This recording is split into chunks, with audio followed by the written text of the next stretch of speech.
Olá pessoal, esperando os amigos entrarem para a nossa segunda leitura do livro Notas sobre Luto, da Chimamanda Ngozi Adichie. Aqui ela nos conta como foi o processo de luto dela depois da morte do pai durante a pandemia, durante o lockdown. Oi gente, o pessoal já está entrando. Para quem não lembra, são 15 minutos de leitura. Ontem a gente leu o capítulo 1 ao 6. Quem não assistiu, vale assistir o último vídeo do IGTV, onde tem os 6 primeiros capítulos. Boa noite, Martinha. E hoje a gente vai ler mais 15 minutos do livro. Eu acho ele é bem fininho, tá, gente? Só para vocês compararem, eu vou colocar do lado. Oi, Ritinha. Oi, Márcia. Olha, esse aqui é o Corte de Chamas. Olha, um do lado do outro.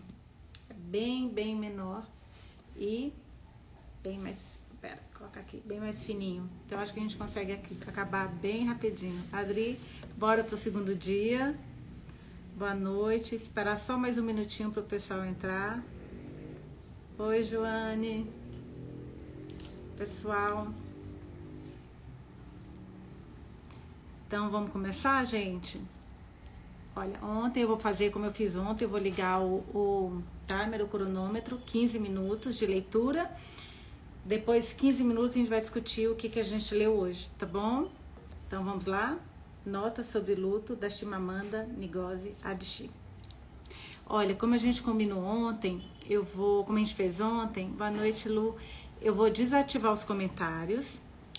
Acho que eu deixei um comentário fixo aqui, não apareceu, deixa eu só escrever aqui. Então, gente, que a segunda leitura é para quem entrar e saber do que a gente está falando. Notas sobre luto. E a gente já vai começar a contar os 15 minutos, tá? Aí o que eu faço? Eu desativo comentários para que vocês possam focar na leitura e depois eu volto a ativar. Boa noite, Ivan. Tudo bom, minha linda? Vamos lá então começar a leitura? Então, vou desativar os comentários e terminando a leitura eu volto, tá bom? Vou ativar o cronômetro e vamos começar a leitura, continuar a leitura. Hoje a gente começa no capítulo 7. Vamos lá? Como eu falei, é a primeira vez que eu tô lendo para alguém, então vocês têm que ter um pouquinho de paciência, tá? Vamos lá, uma leitura forte, mas muito emocionante. Minha cautela em relação aos superlativos é para sempre eliminada. 10 de junho de 2020 foi o pior dia da minha vida. Existe sim o pior dia da vida de uma pessoa. E por favor, querido universo, eu nunca quero que nada o supere. Na semana anterior ao dia 10 de junho, enquanto corria de um lado para o outro, brincando com a minha filha, eu caí, bati com a cabeça e tive uma contusão. Passei dias com a sensação de estar desconectada, sensível aos sons e à claridade. Não liguei para meus pais todos os dias como de costume. Quando enfim liguei, meu pai queria falar não sobre o fato dele estar se sentindo mal, mas sobre a minha cabeça. Conclusões podem levar tempo para curar, disse-me ele. Você acabou de dizer cacuzão? O certo é conclusão, disse minha mãe ao fundo. Queria não ter ficado esses poucos dias sem ligar para eles, porque eu teria visto que ele não estava se sentindo apenas um pouco mal. Ou teria pressentido, caso não estivesse óbvio, insistido para ele ir ao hospital muito antes. Queria. A culpa me corrói a alma. Penso em todas as coisas que poderiam ter acontecido e em todas as formas como o mundo poderia ter se transformado para impedir o que aconteceu no dia 10 de junho de 2020. Para fazer desacontecer, me preocupo com Oki, uma fortaleza, uma alma sensível cujo fardo tem um peso diferente do nosso, porque era ele que estava lá. Ele se angustia pensando no que mais poderia ter feito naquela noite em que meu pai começou a demonstrar um desconforto e lhe pediu: me ajude a sentar. Depois disse que não, que preferia voltar a deitar. Diz que meu pai rezou com calma, baixinho, o que pareceram ser trechos do rosário em Igbo, Igbo, que é a língua que eles falam lá. Ouvir isso me reconforta? só à medida que talvez tenha reconfortado meu pai. A causa foram complicações de falência renal. Uma infecção, segundo o médico, tinha exacerbado a doença renal que o afligia havia muito tempo. Mas que infecção? Penso no coronavírus, claro. Alguns jornalistas tinham ido à nossa casa entrevistá-lo poucas semanas antes sobre o caso de um bilionário que queria confiscar as terras do nosso vilarejo natal. Disputa que consumiu meu pai nos últimos 2 anos. Será que ele poderia ter sido exposto naquele dia? O médico acha que não, muito embora meu pai não tenha sido testado, já que ele tinha tido sintomas e ninguém mais à sua volta os teve. Como ele estava desidratado, foi internado para tomar soro na veia. Ok tirou os lençóis poídos do hospital e o substituiu pelo que trouxeram de casa. O dia seguinte, 11 de junho, teria sido a consulta do meu pai com o nefrologista. Capítulo 8. Como eu amava muito meu pai, um amor arrebatador e terno. No fundo, sempre temi esse dia. Apesar disso, embalada pela sua relativa boa saúde, pensei que tivéssemos tempo. Achei que ainda não fosse a hora. Eu tinha tanta certeza de que meu pai chegaria aos 90, diz meu irmão Kenny. Todos nós tínhamos. Talvez também pensássemos, de modo irracional, que a sua bondade e o fato dele ser um homem tão decente fossem mantê-los conosco até bem depois dos 90. Mas será que eu pressenti uma verdade que também negava por completo? Será que o meu espírito sabia o modo como a aflição gravou as garras no meu estômago assim que eu soube que ele não estava bem? O fato de eu ter passado 2 noites em claro e a mortalha cada vez mais sombria a me encobrir, que eu não conseguia identificar nem afastar. Eu sou preocupada da família, mas mesmo assim, para mim, foi extrema a forma como desejei desesperadamente que os aeroportos nigerianos estivessem abertos para poder pegar um voo até Lagos, depois até Asaba e viajar 1 hora de carro até a minha cidade natal para ver meu pai com os meus próprios olhos. Então eu sabia. Era tão próxima do meu pai que sabia sem querer saber, sem saber inteiramente o que sabia. Uma coisa dessas, temida durante tanto tempo, finalmente chega. E na avalanche das emoções vem também um alívio, amargo e insuportável. Este alívio se torna uma forma de agressão e traz consigo pensamentos estranhamente insistentes. Inimigos, atenção, o pior aconteceu. Meu pai se foi. Minha loucura agora vai se revelar. Capítulo 9. A rapidez com que a minha vida se tornou outra vida, como essa mudança é implacável e como, apesar disso, sou lenta para me adaptar. Oken me manda o vídeo de uma mulher bem velhinha entrando pela porta de frente da nossa casa aos prantos. E eu penso, preciso perguntar ao papai quem é. Nesse pequeno instante, o que foi verdade durante os 42 anos da minha vida continua sendo. Meu pai é tangível, ele inspira e expira. Eu posso procurá-lo, conversar com ele, ver o brilho dos seus olhos por trás da lente dos óculos. Então sinto um engulho horrível e torna-me lembrar. Esse esquecimento momentâneo parece ao mesmo tempo uma traição e uma bênção. Será que eu esqueço porque eu não estou lá? Acho que sim. Meu irmão e minha irmã estão lá, cara a cara com a desolação de uma casa sem o meu pai. Minha irmã, ajoelhada ao lado da cama dele, aos prantos. Meu irmão, usando uma das suas boinas, aos prantos. Veem que ele não está à mesa para o café da manhã, na sua cadeira que tapa a luz da janela e que depois do café não está acomodado no sofá para seu ritual do meio da manhã de cochilo, leitura e outro cochilo. Se pelo menos eu também pudesse estar lá, mas estou presa nos Estados Unidos e minha frustração é como se fosse uma bolha e vivo revirando jornais em busca de notícias sobre quando os aeroportos na Nigéria vão abrir. Nem as autoridades nigerianas parecem saber. Uma reportagem de julho, depois agosto e depois ouvimos dizer que talvez seja em outubro, mas o ministro da aviação tuita, talvez antes de outubro. Talvez sim, Talvez não. É como brincar de ioiô com um gato. Só que o ioiô são as pessoas suspensas no limbo porque não podem pôr para descansar aqueles que amam.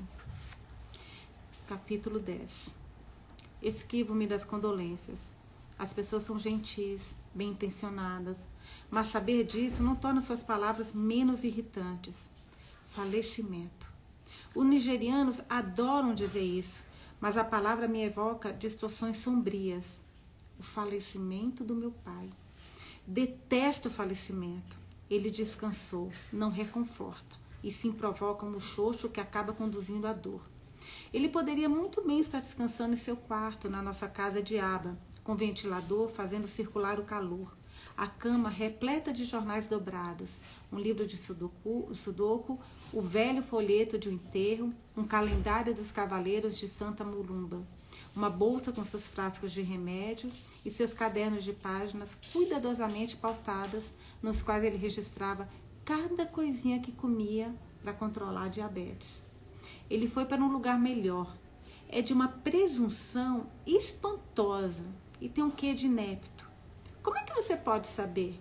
E por acaso eu, que estou de luto por ele, não deveria ter acesso primeiro a essa informação? Será que eu deveria mesmo estar ouvindo isso de você? Ele deveria estar com 88 anos. Ele estava com 88 anos. Causa uma irritação profunda. Porque a idade no luto é irrelevante. Não importa quantos anos ele tinha, mas o quanto ele era amado. Sim, ele tinha 88 anos, mas um buraco de proporções cataclísmicas agora de repente se abriu na sua vida. E uma parte de você foi levada embora para sempre. Aconteceu, então vamos celebrar a vida que ele teve, escreveu uma velha amiga. E aquilo me deixou enfurecida.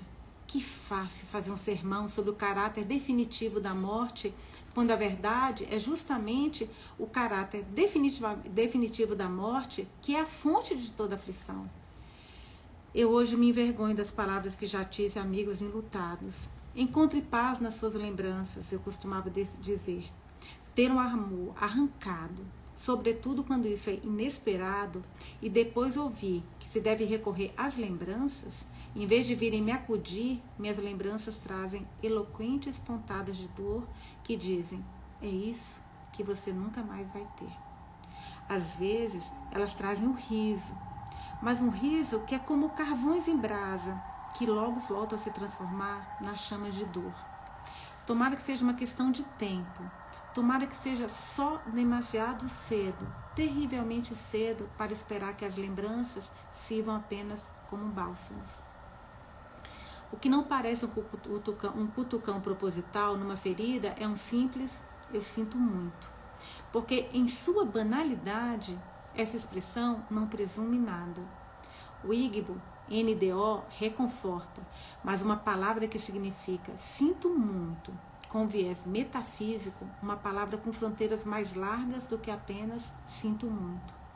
Lembranças concretas e sinceras de quem o conheceu é o que mais reconforta e me acalenta quando constata que as mesmas palavras se repetem.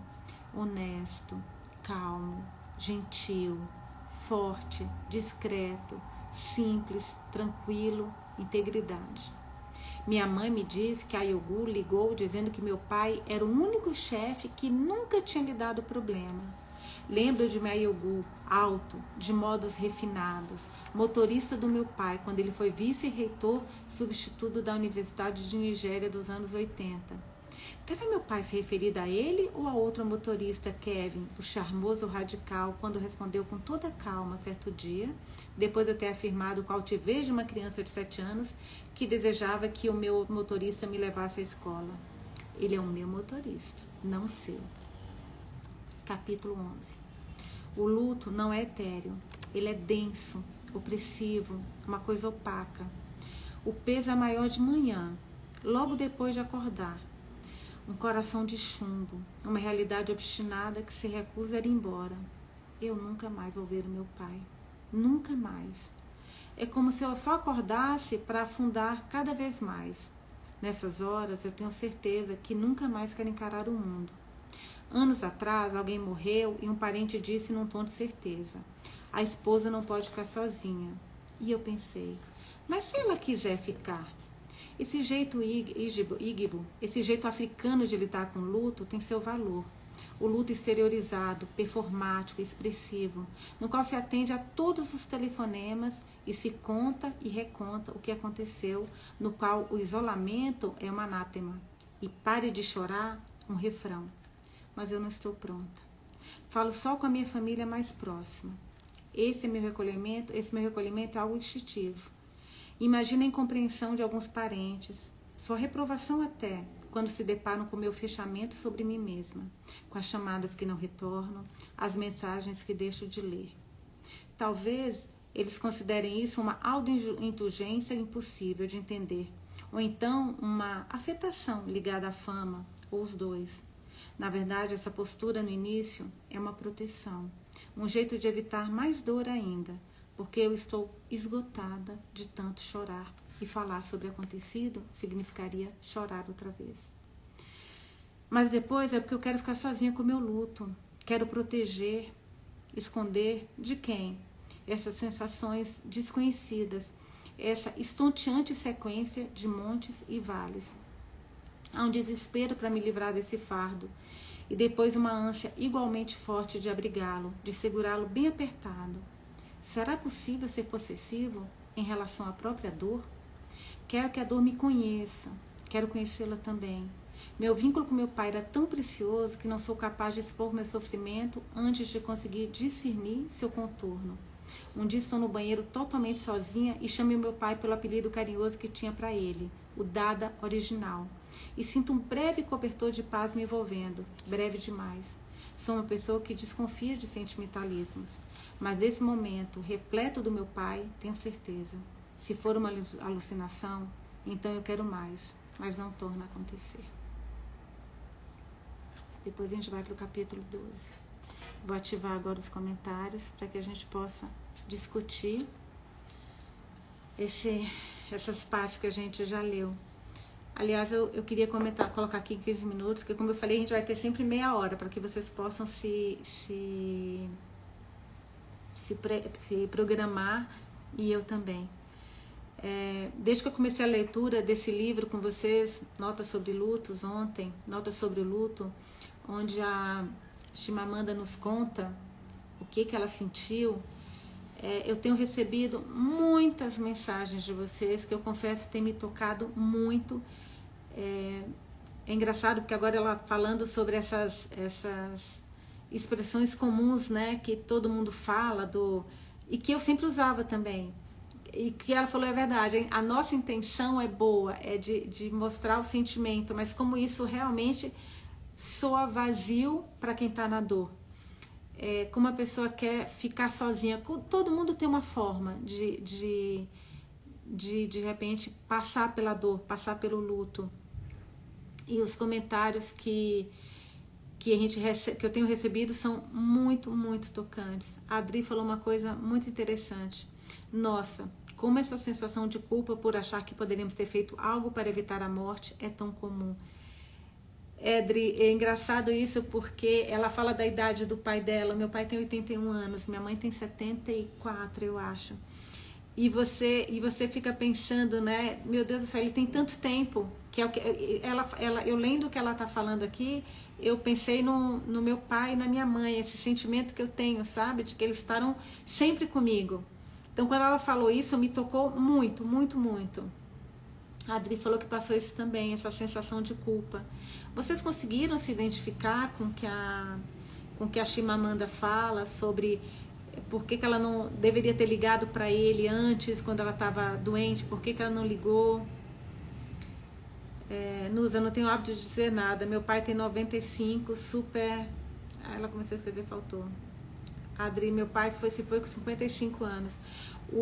Engraçado, eu falei com vocês, eu nunca tive uma coisa muito próxima do luto comigo. Quando eu comecei a conviver com meu marido, né, ele perdeu o pai dele muito jovem. Ele tinha, acho que 27 anos e o pai tinha 51. E é uma dor que ele carrega, isso tem, acho que uns 27 anos que o pai dele faleceu. o Neto, meu marido, ele até hoje ele fala, porque o pai dele morreu num dia que na estrada, inclusive, ele estava indo pro interior e acordou meu marido para ir com ele, que eles iam juntos. Só que o meu marido tinha ido dormir, jovem, tinha ido na balada, dormiu tarde, aí o pai acordou, ele falou: "Ah, não, pai", ele estava meio zangado com o pai com alguma coisa, falou: "Não, não vou com você, porque eu quero dormir até mais tarde". E depois ele só recebeu um telefonema que o pai dele tinha tido um infarto fulminante, né, no restaurante onde ele parou na estrada para comer. E é uma coisa que ele fala até hoje. Então, eu escutando a Chimamanda falando, e eu me lembro dele falando: meu Deus, por que eu não fui com meu pai? Por que eu não estava ali do lado, ainda mais estava meio brigado com o pai? Então eu falo, dá um medo. Foi meu primeiro contato assim com alguém que carrega uma culpa de ter deixado de fazer alguma coisa, sabe? Tanto que eu mudei o meu modo de agir até com os meus pais depois de ver o que é a dor e a culpa que ele carrega. E vocês, quando vocês me contam um pouquinho mais do que vocês passaram, do que vocês sentiram lendo, eu queria muito ouvir a opinião. Depois, inclusive, eu vou deixar essa live salva também, que é o segundo dia. Queria muito pedir para vocês deixarem os comentários para a gente trocar ideias, tá? A Graciete: mesmo depois do falecimento do meu avô, tive a sensação de que ele estava vivo. Senti por um breve momento que ele estava no quarto. É isso que ela fala, né? Que às vezes é um alento, é um conforto, e ao mesmo tempo é uma sensação que às vezes vem até a dor mais forte, porque vem aquela, quero contar, ele tá ali e ele não tá. Eu estava falando com uma amiga minha que perdeu a mãe, e ela falou que em muitos momentos ela pega o telefone para contar para a mãe alguma coisa, e aí ela lembra que a mãe não está, e é como se ela entrasse de novo na dor. É como se essa lembrança, quando vem essa vontade de falar com a mãe, ela lembra que a mãe não tá. Isso faz com que o luto volte tão forte como se ela não tivesse em tese melhorado, sabe? Mesmo com o tempo. E a mãe dela faleceu, acho que tem um ano, tem 2 anos, não, 1 ano e meio. E ela foi um ano muito difícil para ela. Ela agora começou, mas sempre vem esse sentimento. Cris: me sinto vivendo uma pré-morte. Ele está com câncer, fraco. O teu pai, Cris? Eu tenho escutado tanto depoimento, gente, que tem me emocionado tanto. Assim, eu sabia que ler esse livro com vocês ia nos trazer histórias muito tocantes, mas eu não imaginava quantas histórias eu estou escutando. Hoje uma amiga mandou um recado na live de ontem. Ela deixou comentário que ela pegou Covid, o irmão pegou Covid, o irmão morreu no mês de março agora, em abril a mãe dela morreu. Então assim, ela falou: eu tô devastada. É muito, muito complicado. A Flavinha, ela, que acabei de contar para vocês, acabei de falar dessa história, olha, me identifico com muitas passagens. Esperar que o tempo transforme a dor, telefonemas que não retornamos, mas ao mesmo tempo queremos apoio, colo. A Flavinha é uma querida. Flavinha, você vai estar assim nas minhas orações para que isso passe. Foi o que ela falou: não tem muito o que te falar, a não ser te dar muito, muito carinho. A Cris está falando: muito triste ver a descida dele, está cada vez mais fraco. Pelo menos você tem a chance, não é um consolo, mas assim, de poder falar. Eu fico, sabe, de poder, que é isso que eu falo. Eu quero falar, eu falo muito com os meus pais, o quanto eu amo, como eu amo. Eu quero que eles saibam muito, assim, sabe, como eu sinto amor por eles. A Márcia Saraiva: sensação de impotência. Parece que por mais que você tenha sido presente, parece que você ficou em falta. É exatamente isso que eu escuto muito dessa minha amiga também. Ela falava sempre com a mãe, e mesmo assim ela fala: Nusa, parece que faltou. Eu precisava ter falado mais com ela, mais. É muito, muito triste, muito triste. E eu acho que a Chimamanda consegue nos passar isso com muita, muita propriedade, né?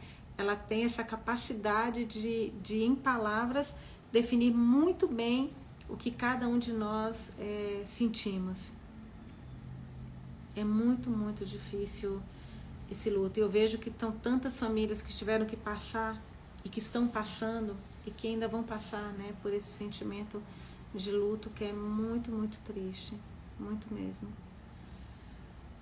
Eu acho que Amanhã a gente volta, aqui já tá o tempinho. Vocês querem falar mais alguma coisa comigo? Vocês têm mais alguma...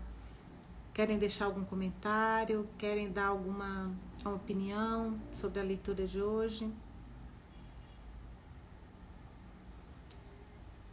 Acho que a gente já falou, então vamos fazer o seguinte, amanhã a gente volta com essa leitura muito tocante de Notas sobre Luto, da Chimamanda. Adri, não podemos carregar essa culpa, pois vivemos o que nos foi possível. O Espiritismo me ajudou muito.